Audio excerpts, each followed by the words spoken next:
Buenas tardes. Antes de dar inicio a nuestra clase, he trasladado un laboratorio por Classroom, por favor. Van a tener 10 minutos para realizarlo. De tal manera que lo voy a estar cerrando exactamente cuando sean las 2 de la tarde con 25 minutos y estaré regresando con ustedes. Entonces tenemos 10 minutos para hacer un laboratorio voluntario como siempre. Ustedes deciden si lo trabajan o no lo trabajan y igualmente es sobre el tema que aparece ya en el mismo laboratorio. Así que los veo en 10 minutos, ¿de acuerdo? Yo se lo volveré a reenviar o volvemos a trabajar en un par de minutos. Me conecto yo con ustedes entonces, ¿ok? Gracias, licenciado. Un poquito el tema que tenemos para el día de hoy. Veo que aproximadamente 77 sí pudieron responder el laboratorio. Solo les pregunto si ya recibieron también su evaluación. Sí, licenciado. Sí, licenciado. Mi evaluación, pero no son las respuestas que yo coloqué. Entonces, no sé cuánto saqué. Eso estoy viendo en mi correo, que sí me llegó el punteo, pero no son las respuestas que yo coloqué. Ya, qué interesante. Pero bueno, en todo caso, hoy voy a dejar abierto ese laboratorio por si alguien todavía puede y tiene acceso a reiterarlo. 78 personas efectivamente participaron en este laboratorio. No entiendo qué pudo haber pasado con los demás. Sí, Cintia, por favor.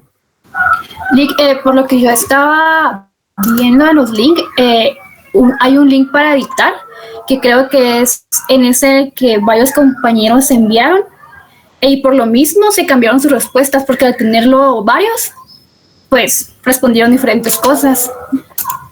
Aparte, el primer link que nos envió es el laboratorio de actos y hechos, y el segundo es el laboratorio de medidas.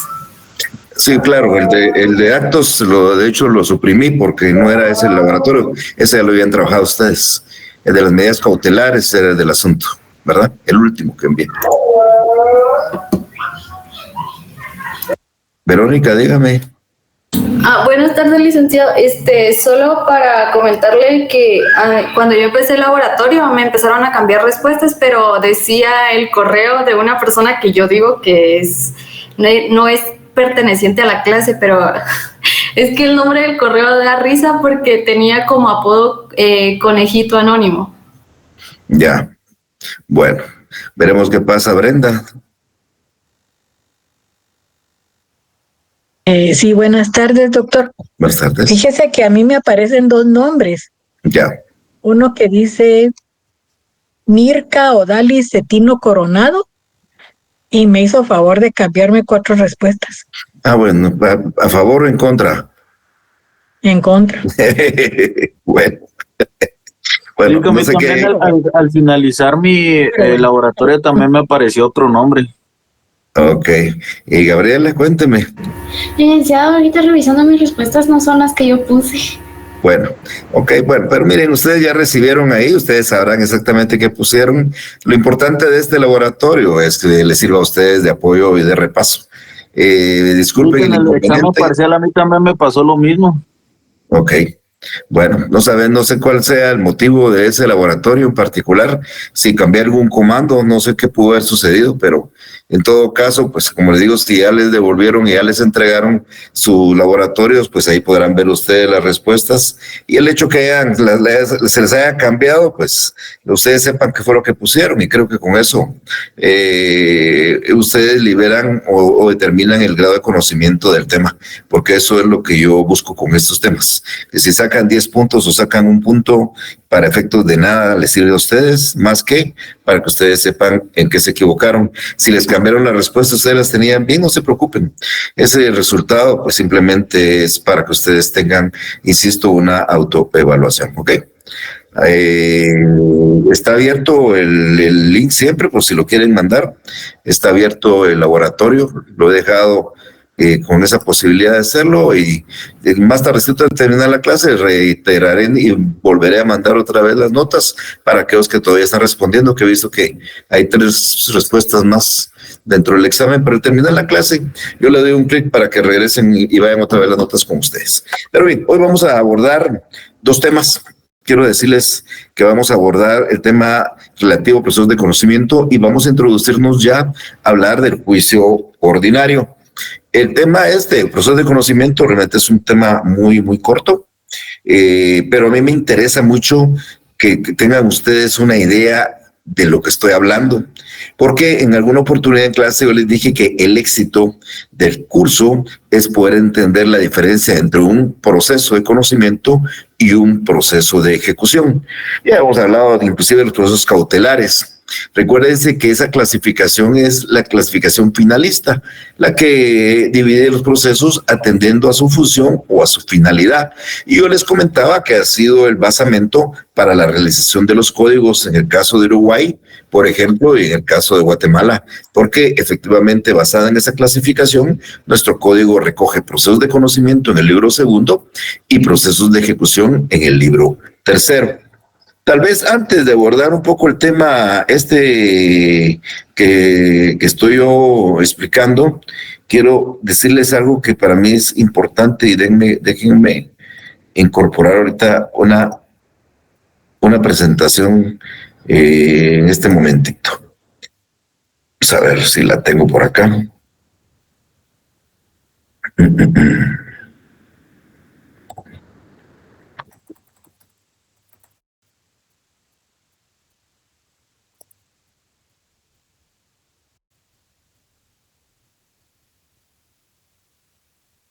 Simplemente para mí es muy, muy importante que ustedes comiencen a utilizar mucho su código, que no se me queden solo con la explicación que yo doy en clase, porque pues lo más importante y lo fundamental es el conocimiento del decreto ley 107. Entonces me he permitido poner, se lo voy a poner en este momento, colocar en la pizarra el Código Procesal Civil y Mercantil. Esto es más que todo para que ustedes tengan directrices. Platiqué en algún momento con ustedes de las medidas cautelares, eso fue hace 2 sesiones, y quiero que tengan muy presente que las medidas cautelares empiezan a partir, se lo doy ahorita,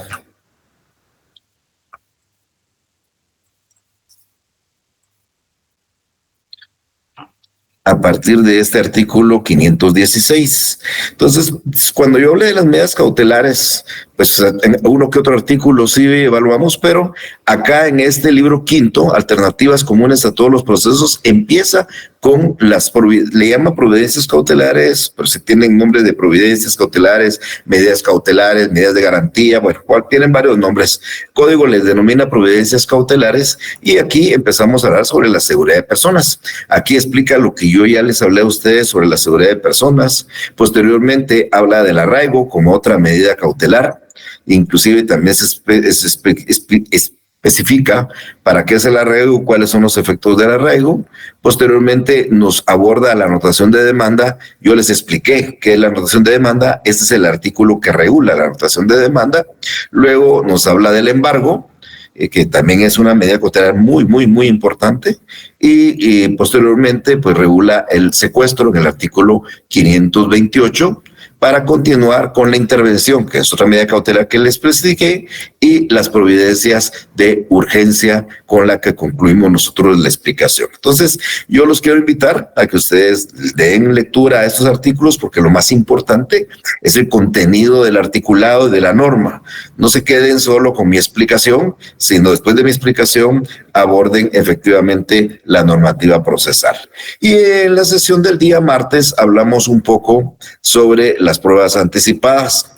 Esto está regulado en el libro 1 a partir del artículo 96, que empieza el libro 1, y empieza hablando primero con la conciliación, que eso lo hablé a ustedes con un método alterno para evitar un proceso futuro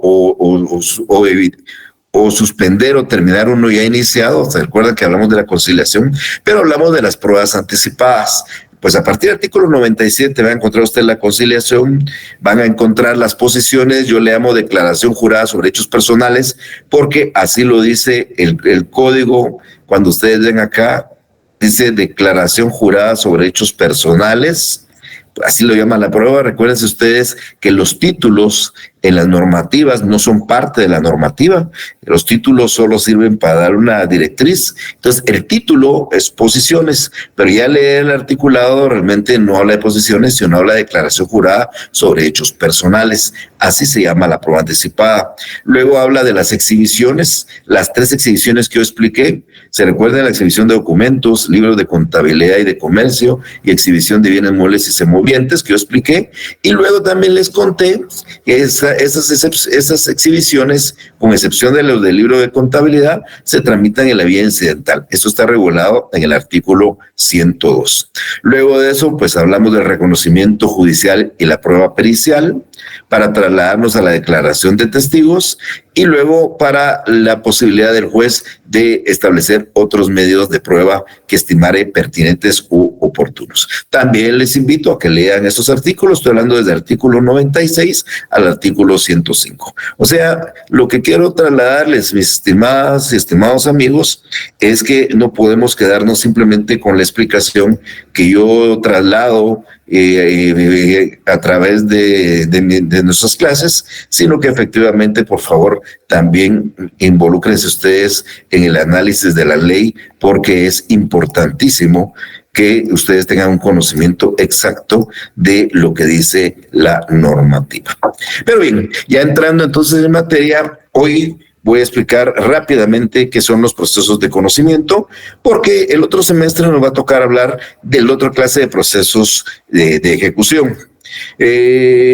Para hablar un poco sobre este tema, creo que primero es importante determinar o decirles a ustedes que los procesos de conocimiento vienen a constituir realmente un verdadero juicio.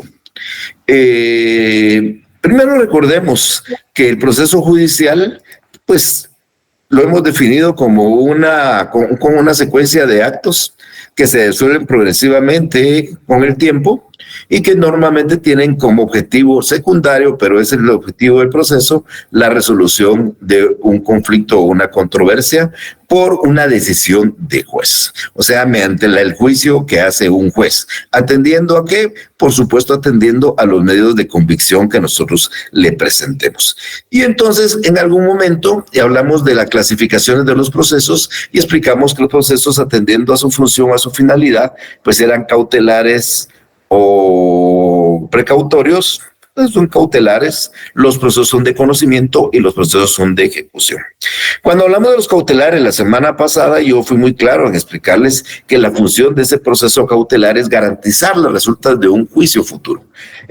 Di ejemplos de cómo al final, después de concluir un juicio de conocimiento y promover una ejecución, a veces es necesario contar con un patrimonio ejecutable. Cuando no contamos con ese patrimonio ejecutable porque la persona pues se desapoderó de los bienes que podía servirnos, por ejemplo, para pagar una obligación, o simplemente ocultó o destruyó un bien que él debía, por ejemplo, entonces las ejecuciones ya no tendrían mucho la razón de ser. Entonces nosotros, para garantizar que en el momento de obtener una sentencia favorable en un juicio de conocimiento y obtener, lógicamente, una verdadera ejecución, se hace necesario previamente garantizar que al momento de obtenerla, pues tengamos forma o mecanismo para hacer efectivo el cumplimiento de la prestación, valga la redundancia, incumplida. Y entonces, pues aparecen las medidas cautelares. Queremos que hayan bienes, en caso de que haya que rematar en el futuro, pues embargamos bienes. Queremos que no se disponga de un bien que está en discusión, lo anotamos de demanda. Queremos que se desapodere un bien que se debe de manos del deudor, porque no va a ser que lo vaya a desaparecer, aparece el secuestro. Queremos también obtener cierta poder económico o cierta cantidad económica, pues aparece la intervención. Bueno, hay una serie de medidas que garantizan, y eso es el proceso cautelar. Hoy por hoy, lo que me interesa es que hablemos un poco ya de los procesos de conocimiento. Entonces, realmente, ¿qué es un proceso de conocimiento? En la doctrina ustedes van a encontrar también la palabra cognición, porque así se le llama.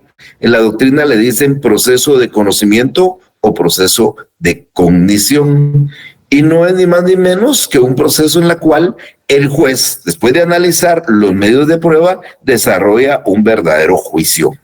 Por eso le dicen de conocimiento, porque el juicio pues, es un análisis de los medios de convicción, el conocimiento al final del juez para dar una razón. Con una medida cautelar, pues el juez simplemente con que ustedes la pidan y paguen la garantía, el juez les va a otorgar la medida cautelar. No es necesario de convencer al juez, por ejemplo, de que hay que hacer el arreglo porque la persona sí es responsable de lo que nosotros queremos demandar en el futuro. No, ustedes pueden llegar, le dicen al juez que van a plantear una demanda fundada o infundada y el juez les va a dar la medida cautelar siempre y cuando ustedes cumplan con la garantía que él fije. ¿Ok? Ese es el primer supuesto. Ahora, en el juicio de conocimiento no. En el juicio de conocimiento al juez se le está poniendo una controversia de que él no existe un mecanismo para que él pueda determinar más que el proceso y más que la prueba quién tiene la razón. Y entonces al juez se le viene a discutir, pongamos el ejemplo, la falsedad de un documento y se pone a discusión del proceso la falsedad del documento. Quiero decirles, porque alguna vez también lo mencioné, que en cierta forma hay una presunción que viene de la época del derecho romano. Quien demanda miente. O sea, si ustedes presentan una demanda, el juez lo primero que piensa es que ustedes mienten. ¿Y cómo puede el juez cambiar de opinión a que ustedes no mienten si ustedes demuestran dentro del juicio que lo que dicen es cierto? Si ustedes no lo demuestran, el juez no va a acceder a lo que ustedes pretendan. Pero si ustedes le demuestran al juez lo que relatan, lo que explican en el proceso, entonces el juez les va a dar la razón. Entonces, ¿cómo se hace esto? Pues se hace a través de los medios de convicción. Cuando el juez se le presenta la demanda, pensemos en un divorcio, el juez no sabe si existe o no existe la causal. Estoy hablando de un divorcio por causal determinada. Cuando el juez llega y se le pide el cobro de rentas atrasadas, él no sabe si efectivamente el inquilino debe rentas, no sabe cuál es el monto de las rentas. Tenemos que demostrarle todo eso al juez. Y lógicamente cuando ya ha pasado esa fase de demostración, el juez analiza, desarrolla un verdadero juicio y decide a quién le da la razón.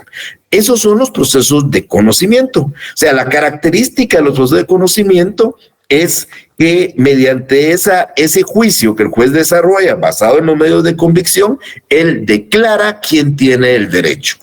Es decir, o le da la razón al actor o simplemente no se la da. Y con eso el juez está, reitero, declarando un derecho. Entonces, en estos procesos de conocimiento, mis estimadas amigas y amigos, el juez de verdad realiza una verdadera actividad jurisdiccional. Diría que es la más importante, porque si lo comparo con el proceso cautelar, ya les decía, ustedes le piden un arraigo, un embargo, una intervención, un secuestro antes del proceso, y el juez dice con mucho gusto, solo pague la garantía, el 10% de lo que usted pretende cobrar o reclamar en el futuro, pues son 10,000 quetzales, los deposita en la tesorería y el juez, sin entrar a analizar si se tiene o no se tiene la razón, les va a dar la medida cautelar. Pero en el proceso de conocimiento, no. En el proceso de conocimiento, el juez, basado en los hechos y basado en las pruebas, si ustedes encuadran la premisa menor con la premisa mayor, va a tener una verdadera conclusión. En algún momento, yo les voy a decir que efectivamente el juicio se desarrolla como que fuera un silogismo. ¿Cuál es la premisa mayor? La norma sustantiva que se está violando. Vamos a tratar de recordar, por ejemplo, una causa de nulidad del matrimonio. Causa de nulidad absoluta. Dice el Código Civil que el matrimonio es nulo ipso iure si existe una causa que se llaman en la doctrina causas dirimentes que impiden completamente el matrimonio. ¿Cuáles son esas causas dirimentes? Pues que la persona que haya contraído matrimonio hubiera estado casada y no se hubiera disuelto su vínculo anterior. que la persona que contraiga matrimonio lo haya hecho con una descendiente o ascendiente en línea recta o en la línea colateral con los hermanos o medios hermanos. Eso es lo que dice la ley en relación a la nulidad. O también es nulo ipso iure cuando uno contrae matrimonio con una persona con la que haya estado ligada por afinidad. Es decir, por ejemplo, yo casarme con mi excuñada. O sea, yo me divorcio, pero ahora me caso con mi cuñada, la que había sido mi cuñada. Eso es una causa de nulidad absoluta. Esa norma es la premisa mayor. ¿Cuál es la premisa menor? Los hechos. José llega a pedir la nulidad del matrimonio porque sucede que contrajo matrimonio con su cuñada. Y entonces, como eso estaba prohibido, quiere que se declare la nulidad. ¿Lo hace él o lo hace un tercero interesado en esa situación? Y entonces discuten de que José se casó con María y que María fue su cuñada y por consiguiente el matrimonio es nulo. Entonces, si al juez nosotros le demostramos que José, que se casó con María, y efectivamente José antes había estado casado con la hermana de María, por supuesto había una causa de nulidad absoluta. Eso se lo demostramos al juez y el juez decide, llega a una conclusión y declara nulo ipso iure el matrimonio por esta razón o este motivo. Entonces, tenemos una premisa mayor que es la ley. Tenemos una premisa menor que son los hechos, y cuando nosotros logramos demostrarle al juez que los hechos son los que decimos y encuadran con la premisa mayor, con lo que dice el derecho, el juez resuelve la nulidad, en este caso del ejemplo, la nulidad del matrimonio. Entonces, el juez utiliza los procesos de conocimiento para realizar un verdadero juicio, desarrollar una verdadera actividad jurisdiccional, porque a través de todos esos actos y todas las etapas que se desarrollan, pues logramos probarle al juez a través de los medios de convicción que lo que nosotros hemos dicho es cierto y que eso encuadra en una norma sustantiva que ha sido violada, y el juez va a declarar nuestro derecho, por supuesto, insisto, nuestro derecho a nuestro favor. Entonces, ¿cuál es el objeto del proceso de conocimiento? Vamos a encontrar realmente tres divisiones. Vamos a encontrar, por ejemplo, procesos de conocimiento que pretenden una mera declaración. O sea, a través del proceso de conocimiento, lo único que se está buscando es que el juez decrete un derecho que ya existe, pero que lo confirme, por así decirlo. Entonces, es una especie de reconocimiento. Yo les di un ejemplo en alguna oportunidad cuando hablé de las acciones, porque hay acciones declarativas, acciones constitutivas y acciones de condena. Pues cuando la acción es declarativa, el proceso de conocimiento es un proceso declarativo y la sentencia que se dicta es una sentencia declarativa. Cuando la acción es, por ejemplo, constitutiva, el proceso es constitutivo, la sentencia es constitutiva. Y cuando la acción es de condena, el proceso es de condena y la sentencia es de condena. Entonces, ¿qué es un proceso de mera declaración? Simplemente el reconocimiento de un derecho o una relación jurídica. A alega ser dueño de un inmueble, que también B alega serlo. Entonces, hay dos supuestos propietarios. Se plantea un juicio de mera declaración porque al final el juez en la sentencia dice quién es el propietario, de quién es la propiedad. Ya les di alguna vez este ejemplo en clase presencial. Entonces, este es un proceso de conocimiento de mera declaración. Es decir, no se está haciendo nada nuevo, simplemente diciéndole, usted tiene el derecho porque usted es el propietario y usted no lo tiene porque usted no lo es. Es una mera declaración. Luego de eso tenemos un proceso que no es de mera declaración, sino es un proceso que busca una declaración constitutiva. Cuando nosotros hablamos de algo constitutivo es una creación o constituir una situación jurídica nueva. Es el juez mediante su sentencia que hace crear una situación que no existía. Y también en algún momento cuando yo leo las acciones de este ejemplo, y aquí por lo menos estoy dando dos ejemplos, la del divorcio y la filiación. Entonces, ¿qué sucede? Que la persona que estaba casada, cuando el juez dicta una sentencia, automáticamente lo convierte en soltero. Esta no es una mera declaración, sino aquí hay una situación constitutiva. Se está creando algo nuevo. Ayer era casado, hoy es soltero. Lo mismo con una declaratoria de unión de hecho, aquel ayer era soltero, hoy en una sentencia donde se declara su unión de hecho, hoy está unido de hecho. Aquel ayer no era padre, hoy el juez ha decidido, por ejemplo, a través de un juicio de paternidad, de que es el papá.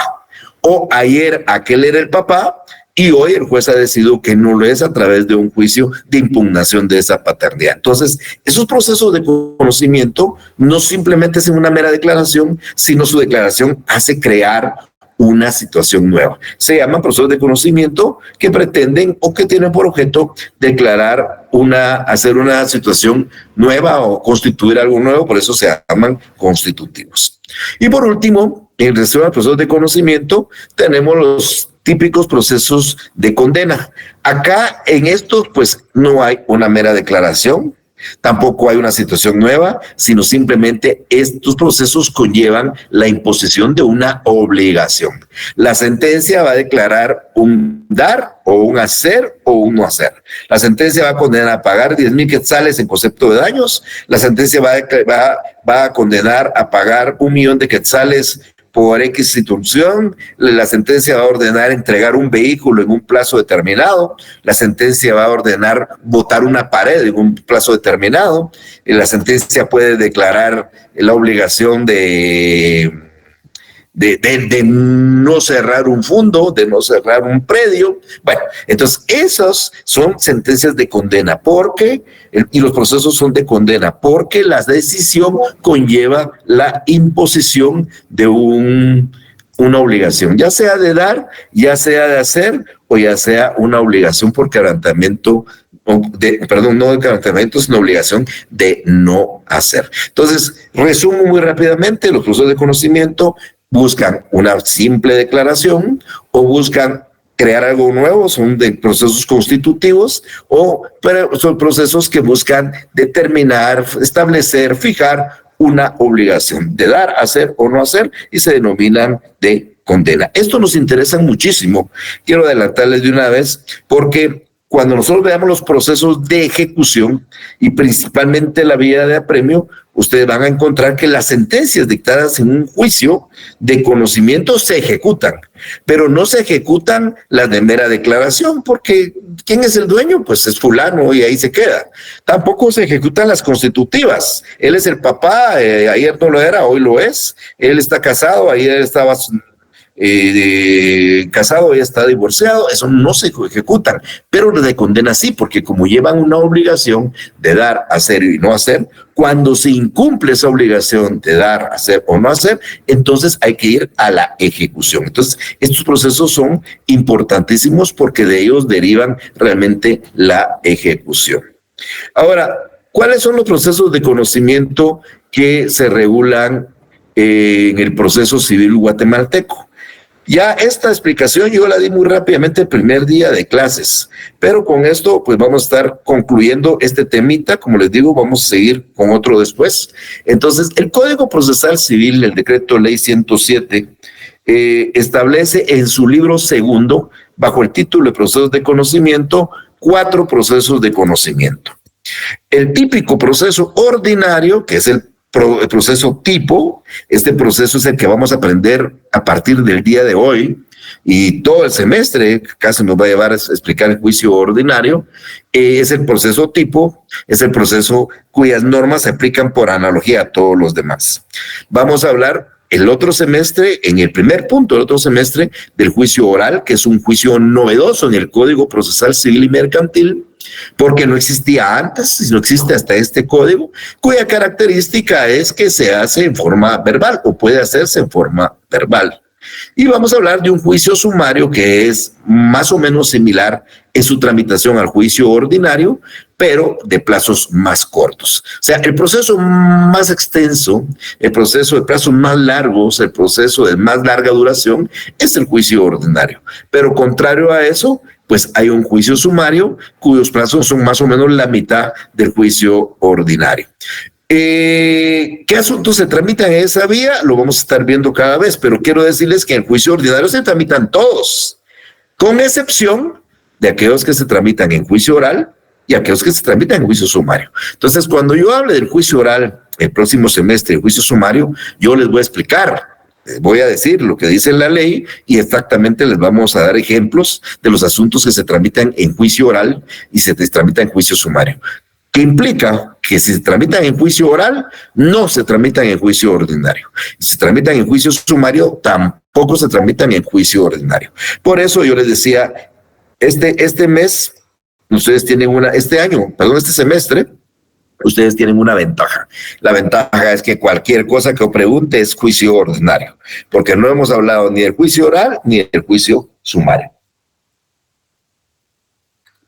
Y por último, hay un proceso que aparecía también en el libro segundo, que era el juicio arbitral, que se caracteriza porque no son jueces los que deciden, sino son personas particulares llamadas árbitros. Este proceso aparecía en ese libro segundo, pero fue derogado casi en su totalidad, casi todos los articulados, solo quedaron 2 artículos, y se trasladó a un decreto del Congreso que lleva el número 67 y 95. Esa ley la tienen que tener ustedes para el otro año, por supuesto. La tienen en sus cuadernos, en sus códigos físicos. Al final, entre todo lo que tienen ahí, aparecerá seguramente la ley de arbitraje, y si no, pues la adquirirán por aparte, para que también en algún momento podamos explicar cuál es ese procedimiento. Entonces, concluyo. Encontramos juicios de conocimiento en el código, son 4, juicio ordinario, que es el tipo o el prototipo de los juicios de conocimiento, un juicio oral que se caracteriza por ser desarrollado de forma verbal, un juicio sumario cuyos plazos son más cortos que el del ordinario, y un proceso de arbitraje que se caracteriza porque quienes deciden ahí se denominan árbitros y no jueces. Entonces, este es fundamentalmente el tema de procesos de conocimiento.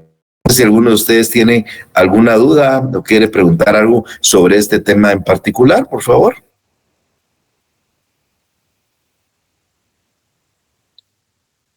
Por el momento todo claro, licenciado, muchas gracias. Muchas gracias, muy amable, muchas gracias. Ok, bueno, entonces vamos a entrar ahora a ver, déjenme buscarlo nada más. Denme un segundo, por favor.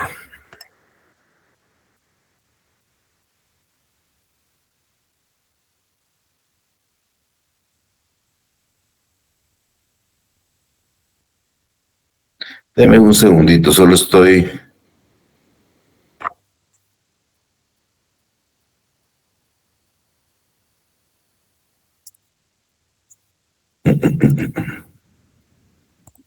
Ahorita vamos a subir la nueva presentación.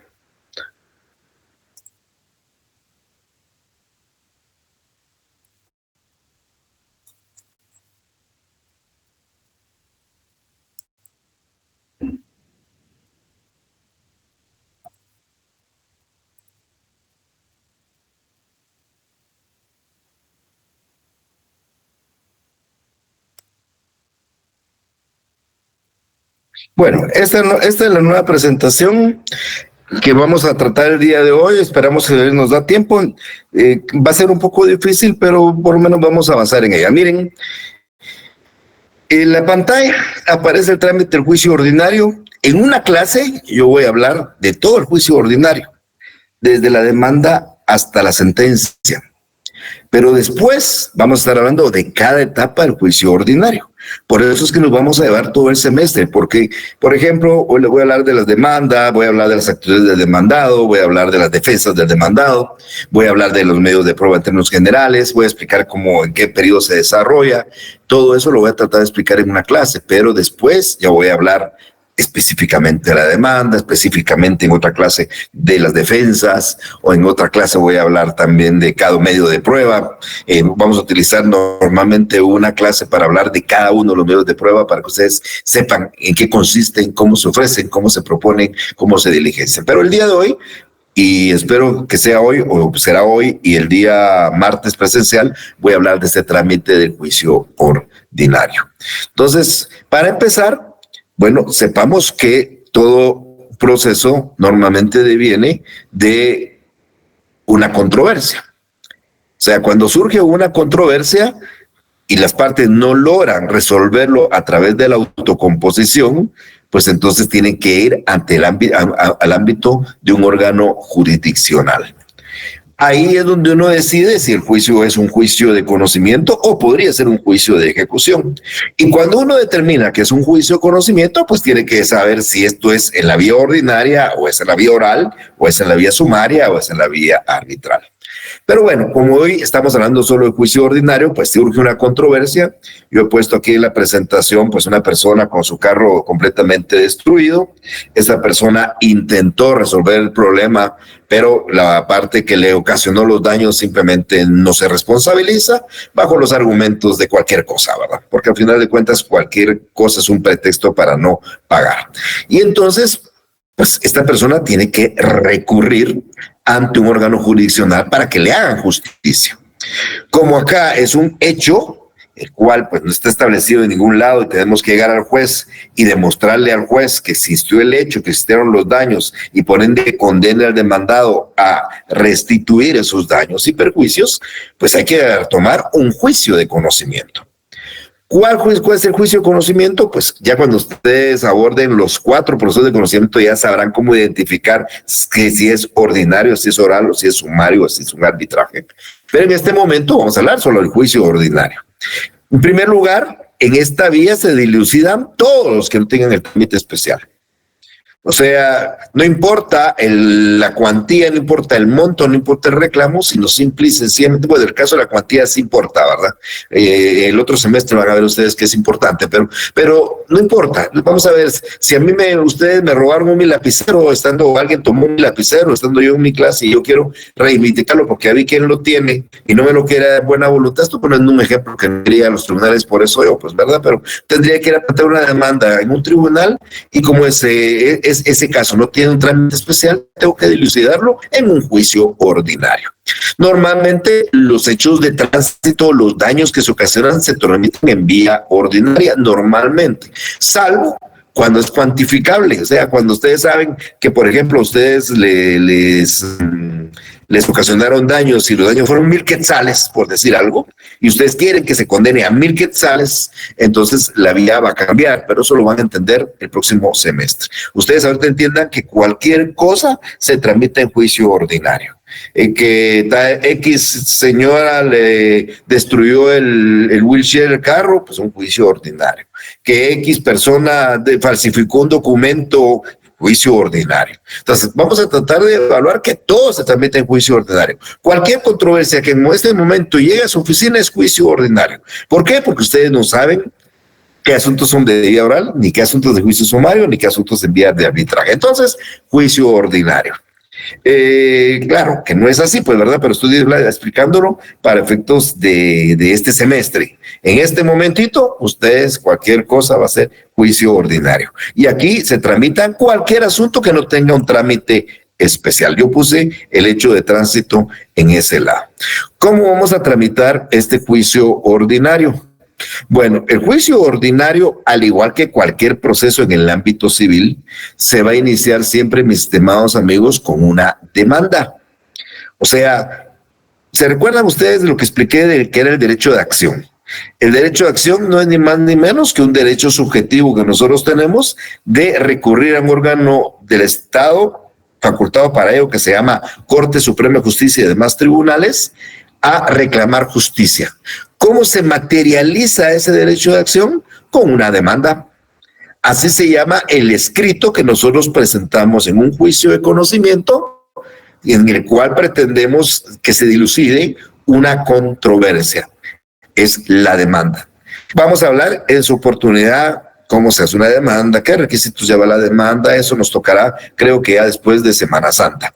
¿Ok? Entonces vamos a iniciar con una demanda.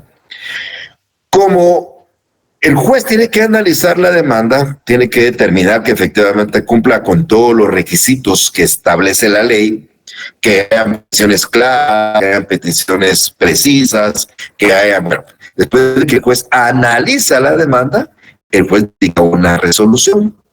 Este es un decreto que el juez dicta normalmente. Hay unos casos en los cuales se resuelve a través de un auto, pero aquí lo que dicta es un decreto, porque es la resolución que le da trámite a la demanda, o la resolución que rechaza la demanda. Porque si la demanda no va bien planteada, lo lógico es que el juez rechace la demanda. Si la demanda está bien redactada, está entendible y cumple los requisitos, el juez le va a dar trámite a la demanda. Este decreto, de conformidad con la ley del organismo judicial, se resuelve o se dicta en 24 horas. O sea, ustedes presentan una demanda hoy jueves, el decreto de resolución que la admite o que la rechaza tendría que tener la fecha de mañana viernes a más tardar. Ustedes dirán, ¿eso sucede así? Bueno, en la práctica no sucede así. En la práctica llega este expediente a manos del juez dentro de un mes o 15 días. Vamos a ser más o menos, vamos a ser así como optimistas, 15 días llega al despacho del juez y la firma 15 días después, aunque la resolución tenga fecha de mañana, porque son 24 horas para resolver. Entonces se presenta la demanda y el juez dicta una resolución dándole trámite a la demanda. Como ya expliqué en alguna oportunidad, el juez no podría decidir esa demanda simplemente con la presentación que le ha hecho la parte actora. O sea, el juez, de antemano ya les dije que el juez tiene como presunción que el actor miente y que lo que dice en la demanda es una mentira. Esa es la idea del juez en primera instancia. Solo va a cambiar de idea cuando lo convenza la parte que lo que dice es cierto, y lo va a hacer a través de los medios de prueba. Pero como hay que escuchar a la otra parte, pero porque la Constitución dice que nadie puede ser condenado si no ha sido citado, oído y vencido en un juicio, entonces de esa demanda se le traslada al demandado. Esto se llama emplazamiento. Se emplaza al demandado y se le conceden 9 días para que él tome una actitud frente a la demanda. Entonces el demandado va a tener 9 días para tomar una actitud frente a esa demanda. 9 días que son días hábiles. Es decir, que si se notifica una demanda hoy, que es, no lo voy a poner hoy porque vamos a llegar a Semana Santa y se nos va a interrumpir. Una demanda que fue notificada el lunes de esta semana, el lunes, se le notificó, se le emplazó al demandado el lunes, tiene martes, miércoles, jueves, viernes de esta semana, tiene lunes, martes, miércoles, jueves y hasta el día viernes de la semana entrante tendría para contestar la demanda. 9 días hábiles contados a partir del día siguiente de la notificación. Lunes se la notificó, del martes a viernes hay 4 días y 5 días de la otra semana, pues harían los 9 días. Ustedes, el demandado tiene hasta el viernes de la semana entrante para decir algo frente a la demanda, para tomar una actitud frente a la demanda. Entonces, en un momento voy a hablar de las actitudes, pero es bien importante. Entonces, presentar la demanda en un juicio ordinario, se emplaza por 9 días al demandado para que tome una actitud frente a la demanda. Puede aceptar, puede negar, de eso voy a hablar en unos minutos, ¿ok? Entonces, esto es la primera parte del proceso. Y esos 9 días, considérenlos como días hábiles, ¿ok? Contados a partir del día siguiente de la notificación.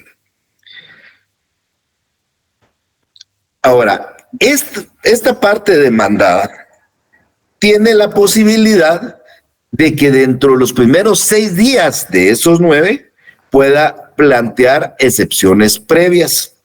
Yo voy a explicar oportunamente qué son las excepciones previas, vamos a profundizar mucho en ellas, pero voy a tratar de explicar algo muy rápidamente acá. Miren pues, el proceso debe cumplir ciertos presupuestos de validez. Por ejemplo, yo no puedo presentar esta demanda ante el alcalde, porque el alcalde cuando yo le presente la demanda pidiéndole que dicte una sentencia, el alcalde me va a mandar con una resolución administrativa diciéndome que él no tiene jurisdicción, él no puede tomar decisiones como juez.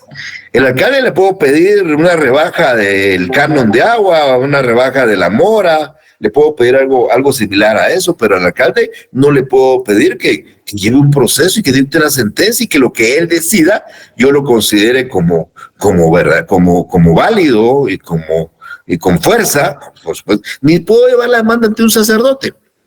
Igualmente no puedo llevar la demanda cuya competencia es del juez de primera instancia civil del departamento de Guatemala a llevarla al juez de primera instancia civil del departamento del Petén, porque es alguien que trabaja más rápido y porque yo vivo por ahí cerca y porque no puedo. Entonces yo tengo que cumplir primero, por ejemplo, como un presupuesto de validez, presentar la demanda ante el juez que debe conocer. Otro presupuesto de validez es que la demanda mía sea clara, que sea precisa, que cumpla los requisitos de la ley, porque puede ser que simple y sencillamente obra de demanda que ni entiende el juez. Y recuérdense que hay un principio de congruencia, y el juez cuando dicte la sentencia tiene que ser congruente. Entonces, cuando el juez lee la demanda no la entiende, porque sucede que le dicen, pues fíjese que me casé con Carolina González y pido el divorcio de Andrea Pérez. Pues dirá, y que se casó con Carolina y quiere que lo divorcie de Andrea Pérez, ahí hay una ambigüedad, no hay claridad, no hay precisión. Además de eso, no propone ningún medio de prueba, no acompañó ningún medio de prueba. Bueno, hay un montón de requisitos que ustedes van a aprender, pero el juez, para él, no los cumple la demanda, y entonces, pues por supuesto, eso no sería motivo de que le dé trámite, porque nosotros cuando presentamos una demanda, estamos realmente casi presentando el proyecto de la sentencia que queremos nosotros que el juez dicte en su oportunidad. Otro presupuesto de validez, que ya lo hablamos en algún momento aquí, es la legitimidad. La suegra viene a plantear la demanda de divorcio en contra del yerno, porque la esposa no quiere. Ella no quiere plantearlo, entonces la suegra viene. La suegra no tiene legitimidad. El señor le chocaron el carro que no es de él y él quiere que le reparen los daños de un carro que no es de él. No tiene legitimidad. O, por ejemplo, cuando se actúa a través de un representante legal, el Estado representando el Procurador General de la Nación al Estado, o un gerente a una sociedad, o un mandatario o un mandante, pues si no presenta el documento fehaciente y válido y verdadero y legal para acreditar esa representación, no puede actuar dentro del juicio como representante. Entonces, cuando se incumplen esos presupuestos de validez del proceso, se planteó mala demanda, se planteó ante un juez incompetente, la persona no tiene legitimidad, entonces existe la posibilidad de nosotros de plantear excepciones previas que sirven para depurar y corregir esos errores. Entonces, cuando ustedes ya estén en su oficina, no les falta mucho, pero evaluemos que sea de aquí a 4 años, 3 años, y ustedes ya estén en su oficina y le ven una demanda, lo primero que tienen que ustedes analizar antes de analizar el fondo, porque ustedes le prestaron una demanda para, voy a pensar en voz alta, para establecer o declarar la nulidad del matrimonio, que hoy di el ejemplo al principio. Entonces, ustedes como abogados no lleguen a analizar todavía el fondo, analicen la forma.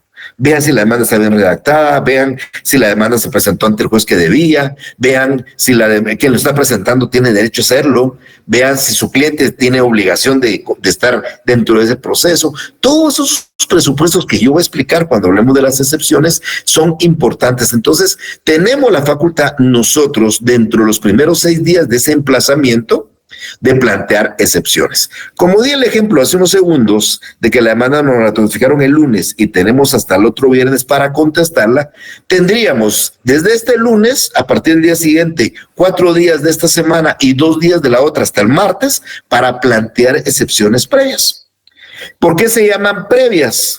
¿Por qué se llaman excepciones? Eso lo estaremos hablando en su oportunidad. Pero entonces, en los primeros 6 días de esos 9, yo puedo plantear una defensa depurativa para corregir los errores de la demanda. No se planteó ante el juez qué era, no lo planteó quién era, la demanda no es clara, o de repente ya se juzgó esa demanda, o ya prescribió el derecho, o ya caducó la acción. Bueno, esas cosas que yo explicaré oportunamente, ustedes lo entenderán de mejor manera. Pero entre los primeros 6 días de ese emplazamiento tenemos derecho a plantear las excepciones previas.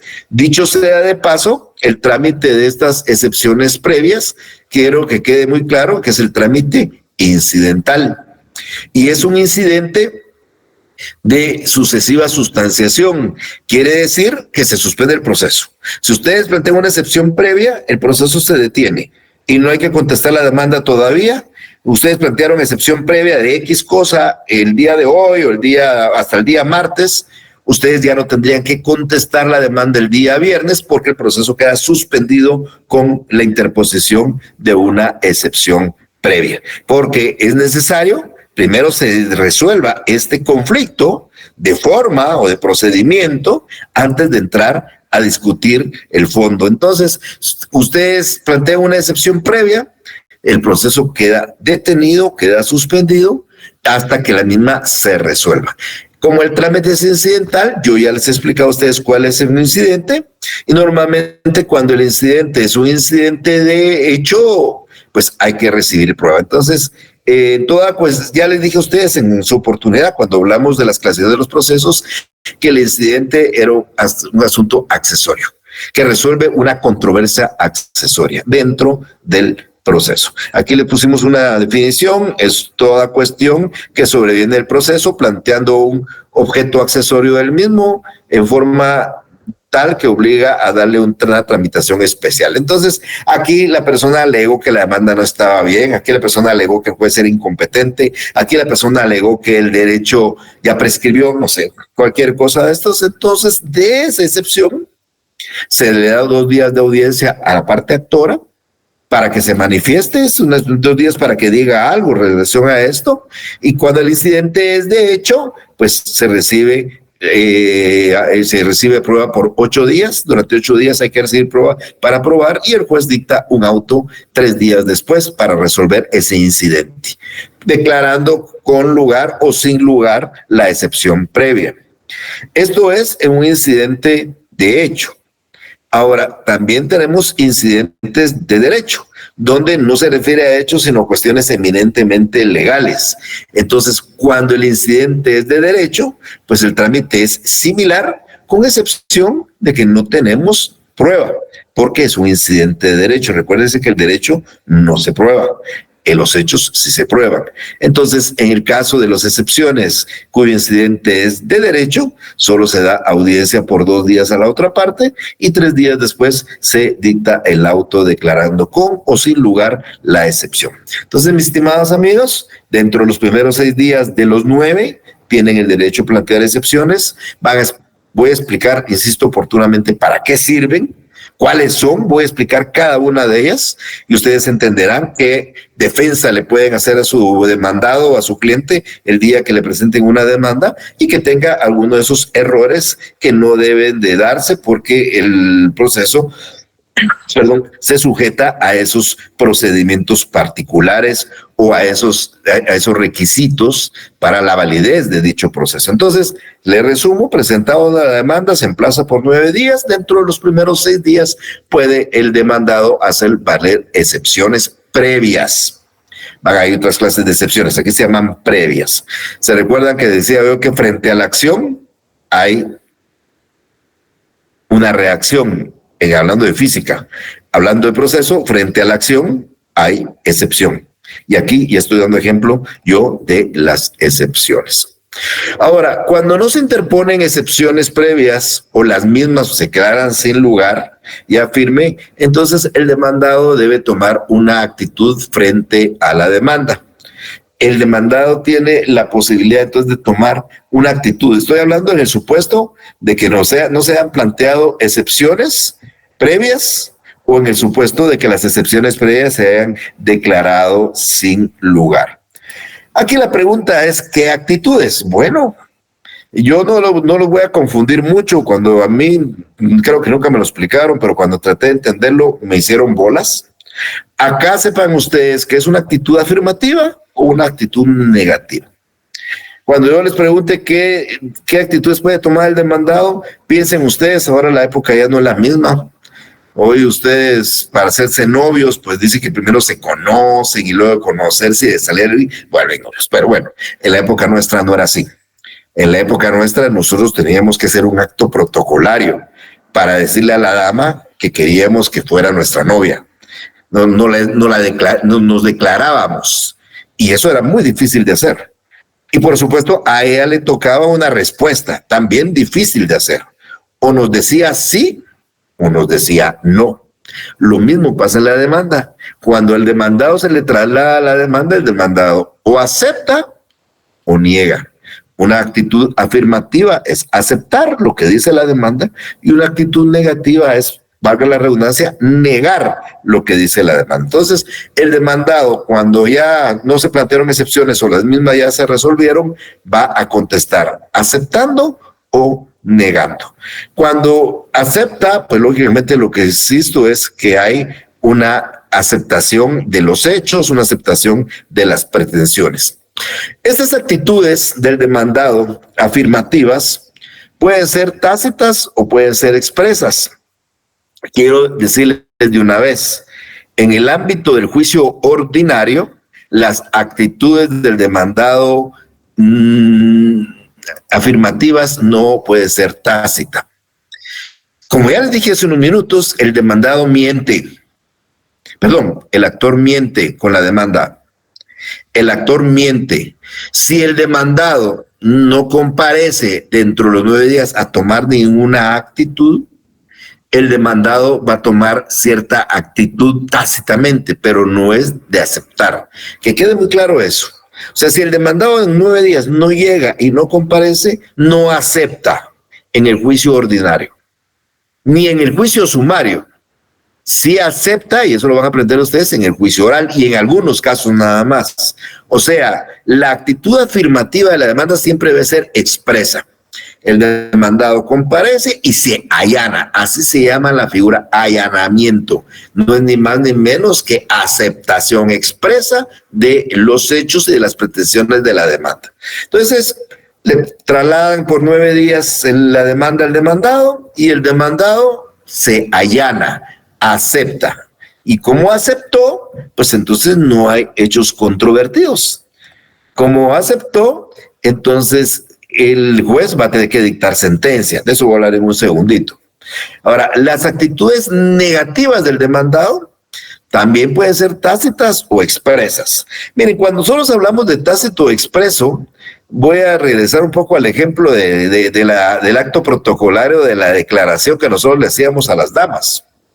Nosotros llegábamos, le decíamos, quiero hablar contigo, y de algo muy importante, y uno comienza a dar un rodeo horrible, porque no se atreve, pensando que puede ser que sí, puede ser que no, y después de que se atreve, entonces a la dama le correspondía responder, y decía sí expresamente, o decía no expresamente, pero ese sí podría ser tácito. Por ejemplo, sin dar ninguna respuesta, proceder a besar a la persona. Entonces, eso sería una aceptación tácita. Y lo mismo puede haber sido una negación tácita. Simplemente se da la vuelta, se voltea, le hace malas caras y se retira. Y uno debe entender que dijo no tácitamente. En el proceso, lo expreso se da cuando el demandado comparece diciendo algo, sí o no. Eso es expreso. Y tácito es cuando no llega. Pero les reitero, en el juicio ordinario, el no llegar no significa aceptar. El no llegar significa negar. Por eso es que vemos aquí la palabra rebeldía.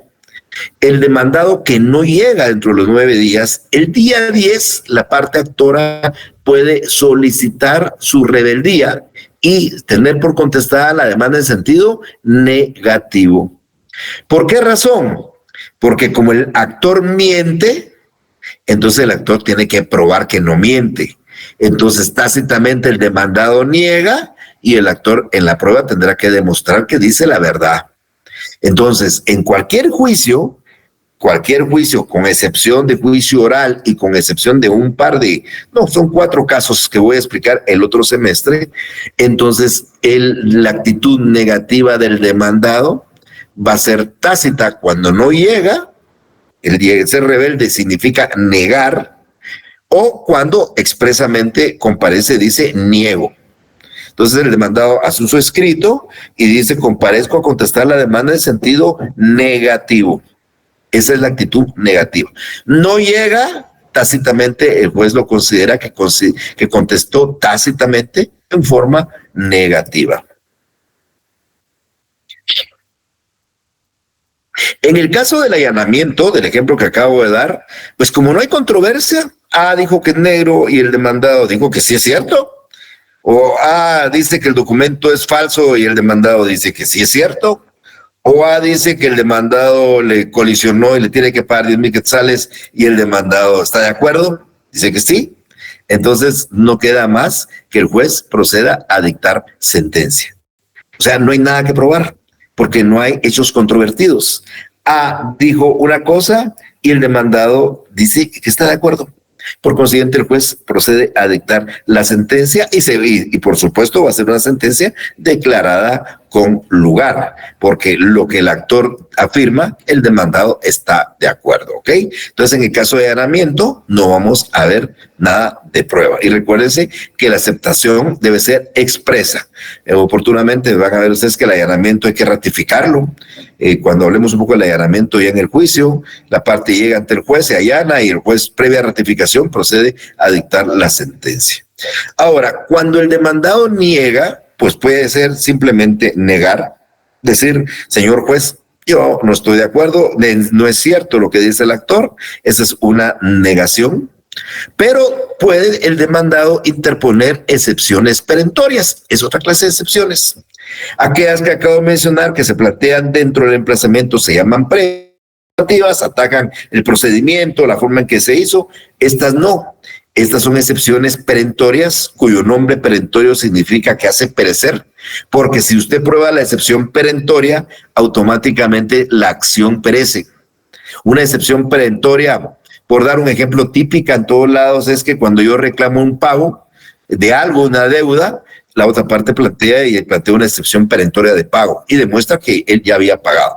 Yo estoy reclamando algo que ya fue pagado, entonces esta excepción destruye mi pretensión, porque si yo quiero que me paguen y él demuestra que ya pagó, automáticamente la pretensión ya no existe y automáticamente ataca la pretensión. Por eso se llama excepción perentoria. Hablaremos oportunamente de ellas, no son las excepciones previas, hay una clasificación de las previas, las perentorias no tienen un nombre, uno le pone nombre, eso lo voy a explicar oportunamente y cuál es el fin y el objeto de cada una de estas excepciones perentorias, que son innominadas y por supuesto no hay números, sino son indefinidas, pero vamos a hablar de eso. O puede el demandado también al contestar en sentido negativo reconvenir al actor. La reconvención sí es la típica contrademanda.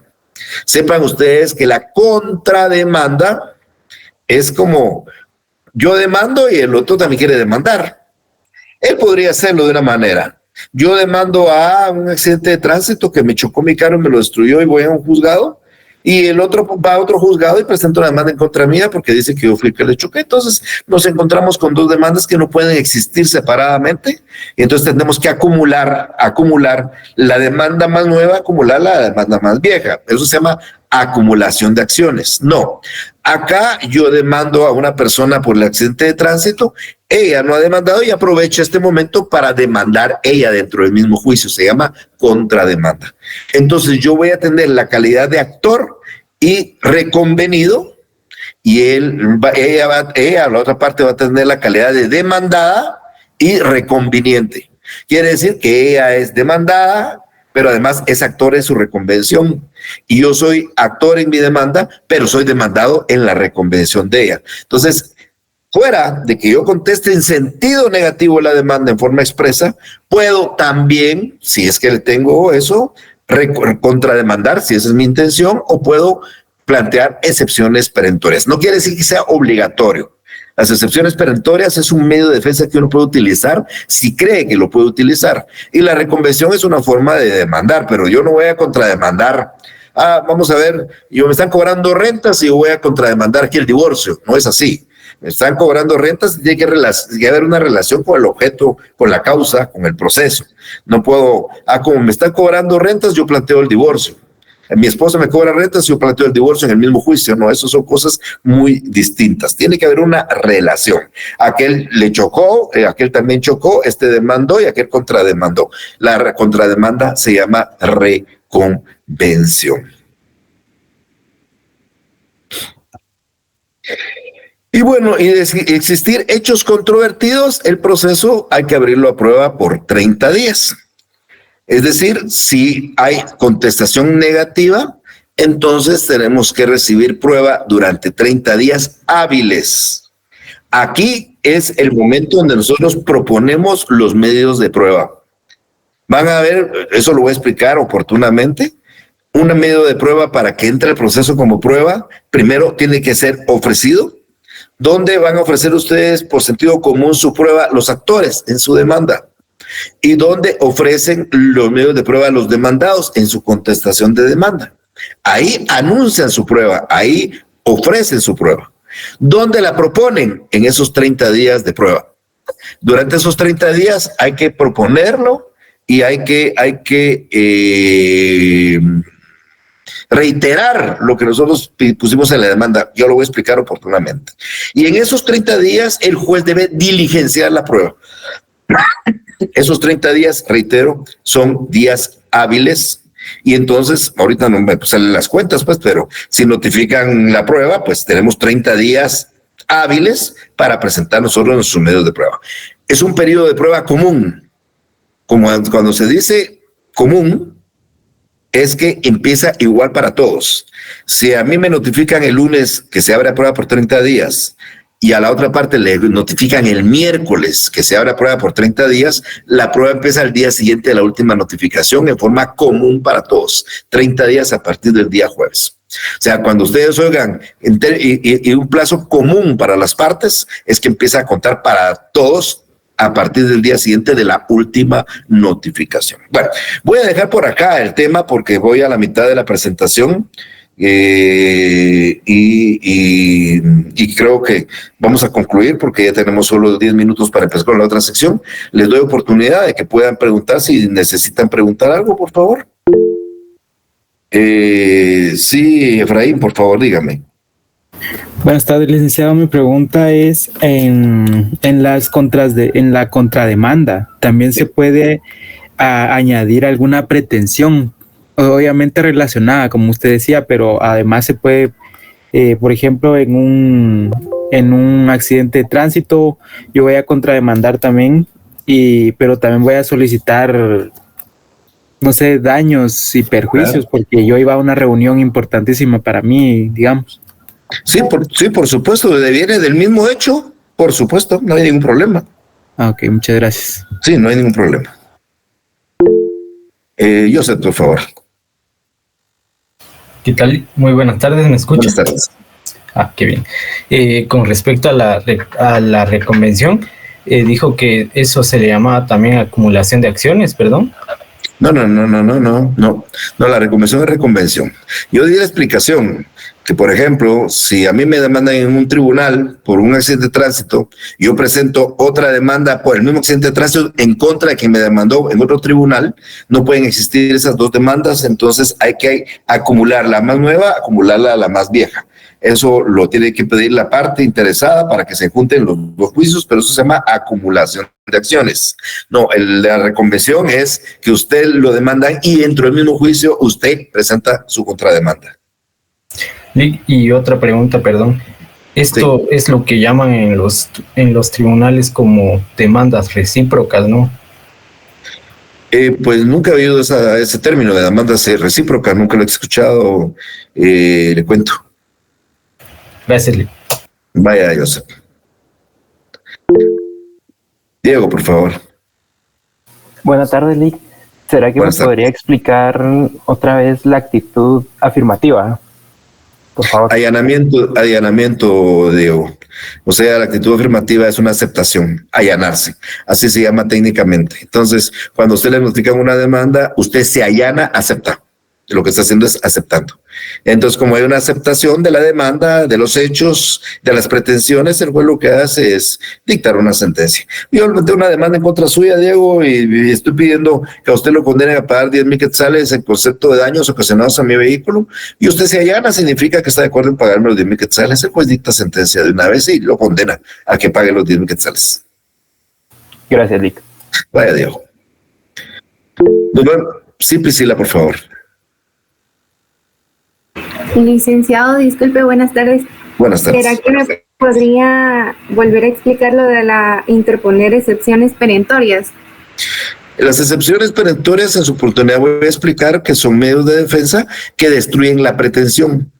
Entonces, cuando usted contesta la demanda en sentido negativo, la única obligación que usted tiene, si quiere hacerla, por supuesto, pero si usted no llega, igual se la va a tener por contestar la demanda en sentido negativo, pero si usted comparece presentando un escrito contestando la demanda en sentido negativo, pues significa que usted niega. Ahora, cuando hace ese acto, usted puede, si usted quiere, plantear excepciones perentorias, porque usted puede demostrar con hechos que lo que afirma el actor no existe, ya no se da. Yo hablaba del ejemplo del pago. Entonces usted, por ejemplo, el actor está pidiendo el pago y usted demuestra que ya pagó, entonces usted puede plantear una excepción perentoria que le va a llamar inexistencia de la obligación reclamada por haberse efectuado el pago. Así le va a llamar usted porque es un nombre que uno inventa y lo plantea junto a contestación. Digo, contesto la demanda en sentido negativo e interpongo la excepción perentoria de inexistencia de la reclamación en virtud de haberse efectuado el pago. Es una excepción perentoria, se hace cuando usted contesta. Si usted no contesta la demanda, no puede plantear excepciones perentorias. Si contesta la demanda en sentido negativo, no es necesario que interponga excepciones perentorias. Pero si usted quiere plantearlas basado en ejemplos que yo daré oportunamente, pues usted lo puede hacer. Entonces, esas excepciones no son las excepciones previas. Las previas son depurativas, tratan de corregir esos elementos que no faltaron para que el proceso sea válido. Las excepciones perentorias son las típicas defensas del demandado, donde si demuestra lo que está acá, lo que afirma el actor no puede ser cierto. Solo le doy un ejemplo que me va a servir oportunamente cuando hablemos de esto. A una persona le están planteando la paternidad y aducen de que él es el padre de un menor, pero el señor puede demostrar que él es impotente para procrear desde que nació. Y entonces alega y plantea una excepción perentoria. Entonces están pidiendo la paternidad y él plantea una excepción perentoria que le puede poner nombre imposibilidad del presunto demandado de ser padre del menor por tener incapacidad para engendrar desde su nacimiento. Un nombre. Y si él demuestra que efectivamente no puede engendrar, no puede ser el padre de un niño que aducen que es hijo de él. Eso se hace a través de una excepción perentoria. Lo voy a explicar oportunamente, pero el requisito sine qua non para plantear la excepción es contestar la demanda en sentido negativo. Si usted no contesta, no tiene derecho a plantear la excepción. Si contesta, puede hacerlo si quiere, y si no, pues simplemente lo deja en una simple contestación negativa. Y Jennifer, por favor. Sí, licenciado, disculpe, yo tenía duda, es que no me quedó claro si las medidas cautelares solo se aplican en procesos de ejecución o también podrían aplicarse en procesos de conocimiento. Vamos a ver. Cuando usted plantea antes de, no importa que vaya a plantear en el futuro. Cuando usted plantea una medida cautelar de arraigo, si usted en el futuro va a hacer un juicio ordinario, un sumario, un oral, un ejecutivo, no importa. Ahora, cuando lo hace en la misma demanda, no hay ningún problema. Usted puede pedirlo en la demanda ordinaria, en su demanda puede pedir medidas cautelares, en su demanda sumaria puede pedir medidas cautelares, en su demanda ahora puede pedir medidas cautelares, pero existe el riesgo que el juez le fije una garantía. Si usted presenta medidas cautelares en un juicio ejecutivo, pues como el juicio ejecutivo, ese es el meollo para reclamar la obligación de una vez, ahí usted es parte, inclusive es parte inherente al juicio ejecutivo, pedir, por ejemplo, un embargo, una intervención, un secuestro. Entonces, ahí no cubre usted ninguna garantía, porque esa sí es parte. Pero las medidas cautelares las puede solicitar usted hasta en un juicio no contencioso o voluntario, ¿eh? Gracias. Y también tenía otra duda. Por ejemplo, en los procesos de conocimiento puede haber un doble objeto, es decir, que se declara un derecho y aparte se condene.